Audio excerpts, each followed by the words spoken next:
570 খ্রিস্টাব্দে ইয়েমেনের শাসক আব্রাহা কাবার মতো দেখতে একটি স্থাপনা তৈরির পরিকল্পনা করেন, কিন্তু মানুষ কাবার প্রতি তাদের ঐতিহ্য ধরে রাখে। এতে আব্রাহা রাগান্বিত হয়ে কাবা ধ্বংসের সিদ্ধান্ত নেন এবং বিশাল হাতির বাহিনী নিয়ে মক্কার দিকে যাত্রা করেন।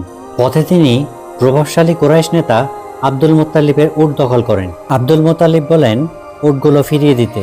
আব্রাহা রাগান্বিত হয়ে বলল, আমরা কাবাঘর ধ্বংস করতে এসেছি, আর তুমি আছো উট নিয়ে? আব্দুল মুত্তালিব উত্তর দিলেন, উটের মালিক তো আমি এর রক্ষক, কিন্তু কাবা আল্লাহর ঘর, তিনি এর হেফাজতকারী। সৈন্যদল অগ্রসর হতে থাকলে মহান আল্লাহ তাআলা আবাবিল পাখির দলকে তাদের ধ্বংস করার জন্য প্রেরণ করেন, যাদের ঠোঁটে এবং পায়ে পোড়ামাটির কাকড় ছিল।